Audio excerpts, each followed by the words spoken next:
I'd look at other things that, as educators, we see the student body in civil engineering. And when we were preparing for our interview, we went digging back to a wonderful report from 1960, a conference that was held at Cooper Union.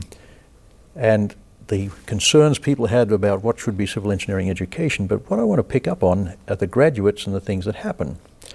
For example, in academic year 1949-50, there were 7,800 BS degrees awarded in the United States in civil, almost 700 master's degrees, and 28 doctorates.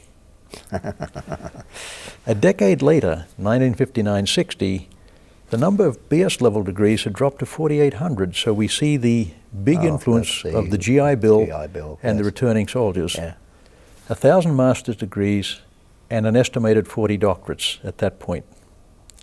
If we go forward to 1989, there were 538 doctorates awarded in civil engineering nationwide. And in 1998, about 650. So it's gone from on the order of maybe 40 to about 600-ish in that time. So there's been a major change in what people do. If we go and look at our civil engineering departments, and all the figures that I have here are again taken from this excellent book by Colin. This is, isn't that a great book, Colin? I mean, it's heavy, but it's also, yeah. I mean, if you want to find out anything about 100 years in this department, it's here. Yeah, even what people look like. I mean, it may have been for a moment in time they looked like that, but it was only it's remarkable. Even people who are really passers in the night, they're recorded. Exactly, yes. And that makes it great, and we'll have to keep that on going. But in that book by Art Kramer, Bob Sylvester, Joe Colcord, and Bob Seablum, in 1951, that was the peak year for civil engineering graduates following the World War II change. Incidentally, you look at the class photos in here, and you look in 1944, and there are 6 civilians other than the faculty, and the rest are in uniform. And the next year, there were more in uniform. It says a lot about the times. Yes. And a couple of years later, the uniforms are scarce. And in 1951, there were 87 BS graduates, which was a pretty big pulse for the faculty then, and 11 master's degrees.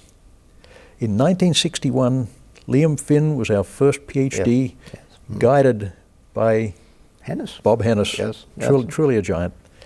In 1969, we look at the changes that come in there. There are 87 BS graduates, 29 masters of all kinds, and 12 doctorates. In 87, we'd gotten up to 112, and we're starting to get a few of our women graduates in, 65 masters, 11 doctorates. In 97, 122 bachelor's degrees, 73 masters, and 12 doctorates. Now, we're starting to increase the doctoral grouping at this point, but we see big changes from those early years in the 1940 window, 1950 window, and the mix of people right now. Well, in the earlier years, of course, 4 years in college was a hiatus in your life which you resented in many ways. It's now taken as a normality. Right. You could operate, certainly when I graduated in 53, you could operate, and most of my peers operated very successfully in their professional life with a baccalaureate degree. A 3-year baccalaureate degree, incidentally, and I thought that was long enough. Now, I think we're asking a greater spread of understanding at the bachelor's level, so it's possibly more diluted.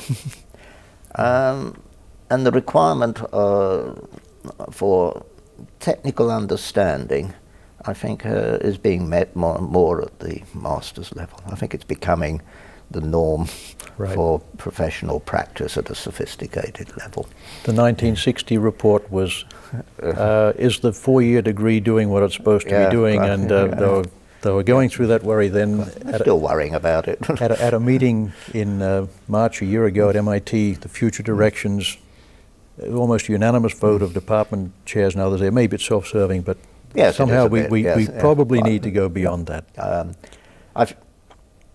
Well, what I am encouraged in that viewpoint is that people come back after 2 or 3 years and say that it's important to get this master's degree. I understand that. That's much more impressive than what a faculty member says. So One thing I'd like to pick up on is when you look through the photographs, you see largely young men and older men from the faculty. But I go back and I look in 1940, Willa Milroy was one of our very, very distinguished graduates, and she was inducted as the chapter honor member of Chi Epsilon just this May. Well, that's wonderful news. I'm really pleased about that. Patricia Flynn, graduated in 1949. Lonely figure there, isn't she? Yes. And a very distinguished engineer. Yes. And she was president of the Seattle chapter of the American Society of Civil Engineers. And I go forward and we look through there, and in 1975 we had 2 women graduates, Anne Crawford, married name Ann Simons, who started her own business, and she's the year 2000 honor member of Chi Epsilon. And we looked down in 1978, we had 14 members, and as we mentioned earlier, we had Dale's daughter Joan graduating, and Janet Yates, who graduating as well. Yes. And I can't help but observe it wasn't all that much after that Jenny graduated in mechanical engineering from here. Perhaps she was wise not going in the same department as her dad, but we'll leave that alone. Well, she didn't see the flaws in him, that's for sure. Yes, quite, yes. Yeah.